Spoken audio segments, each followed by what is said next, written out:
Hi, I'm Dr. Benjamin Hardy, and in this video, I'm going to share with you 3 books that will help you not only bounce back from COVID-19 or 2020 in general, if this has been a tough year for you. These 3 books will help you ultimately create success after any obstacle. Because as human beings, we all have obstacles. As Jim Rohn, the famous speaker, once said, you can't avoid the winters. We all have winters, and if you're a farmer, winters will come whether you want them to or not. And COVID-19 or 2020 may have been a winter for you, but what comes after winter? Spring. And spring is where all the opportunity is. You have an opportunity to plant in the spring and then work at it in the summer, and then you get to reap whatever you planted and work towards in the fall. So the fall is going to come, and then there will be future winters. But what you do after the winter, after the winter, there will be a spring if you use it well. And so that's going to take me to my first book. You've probably never heard of this book. It's a great book. I'm going to share my screen. I actually have the other 2 books right here, but I want to actually start right here on the first one.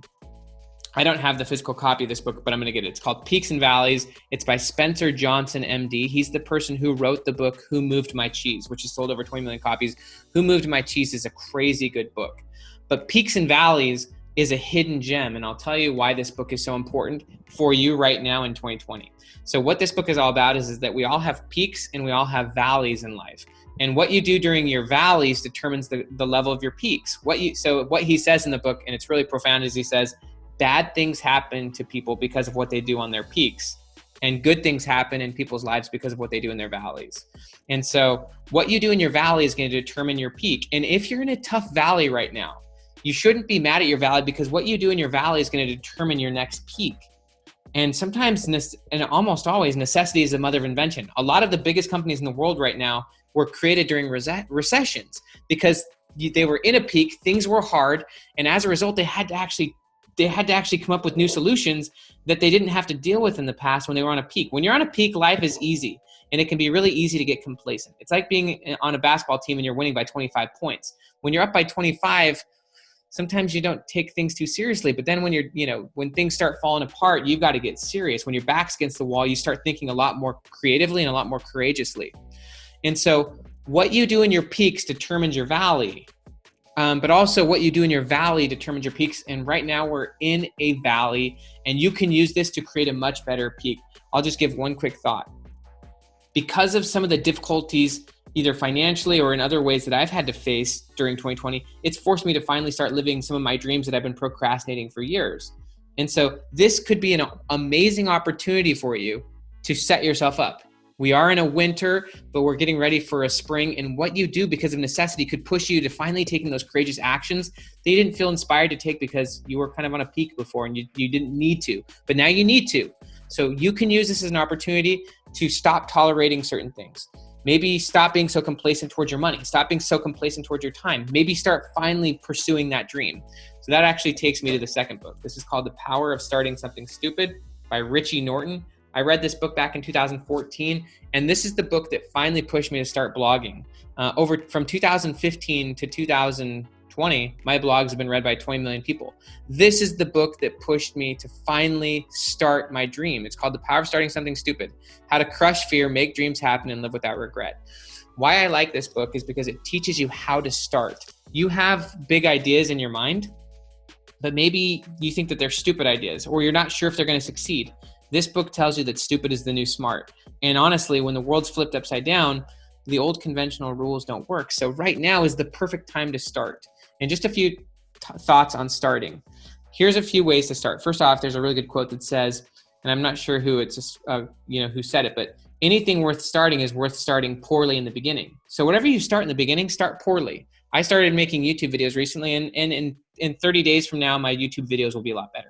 There's actually another quote that kind of resonates with this. It's by Lane Button. He says, if you're not embarrassed by who you were 12 months ago, you didn't learn enough. So it's okay to start small. Start small, but think big. And there's another concept when it comes to starting something, and that's that, when you start, you want to start with volume. Better prolific than perfect. The problem with most people is that they're trying to be perfect, and also that they're afraid of starting small. They're embarrassed to start small. That's something that Brendan Burchard recently said. He said that people are too afraid of looking small to their peers or to their friends and family.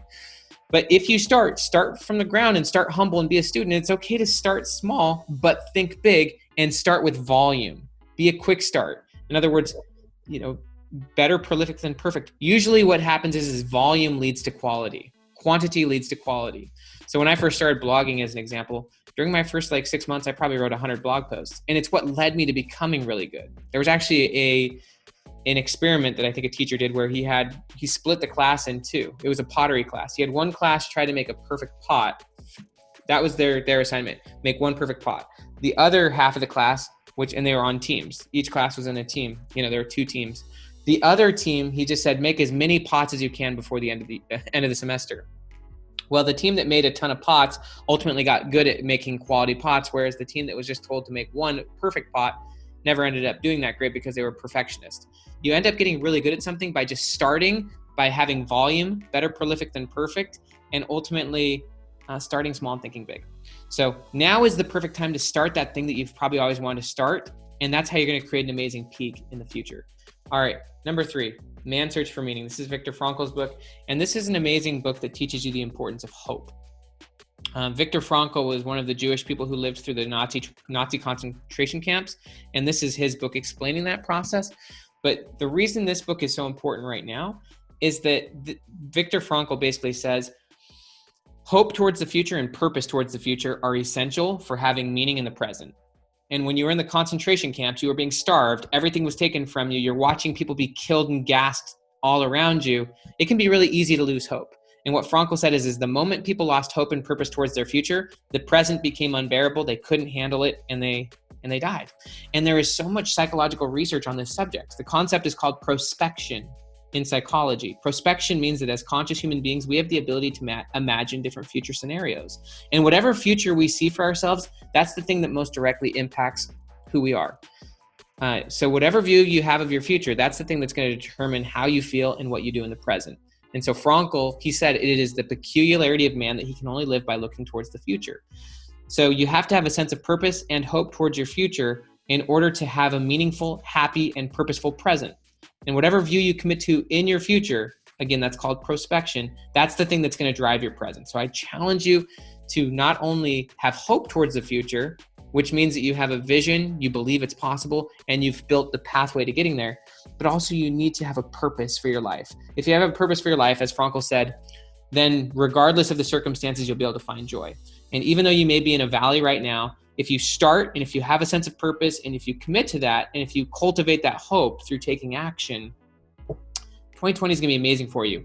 This may be a valley right now, but it's during the valleys that the best innovation happens. Necessity is the mother of invention. And if you take this valley seriously, you can use this valley to stop some of the bad habits you've had, stop some of the being taken advantage of. One of the things I've done, honestly, during this valley is I've reached out to people who used to take advantage of me, and I've put my foot down. I've actually gotten a lot of money back that people didn't do good jobs for me on. I've actually learned how to be better because of this valley. And so my future self is going to be a lot smarter and wiser because of this valley, so that in future, when I go through winters and valleys, I'll be a lot better, but also I won't blow some of the future peaks, because we're going to be on a peak again. The market's going to eventually return. We're going to be able to get going. And hopefully from this valley, you learn not to get complacent during your next peak. So those are the 3 books I highly recommend you read that will help you bounce back from 2020. Peaks and Valleys, The Power of Starting Something Stupid, and Man's Search for Meaning by Viktor Frankl. I'm Dr. Benjamin Hardy. Have an amazing day. Check out those 3 books and finish 2020 like a monster and turn this into the biggest peak of your life.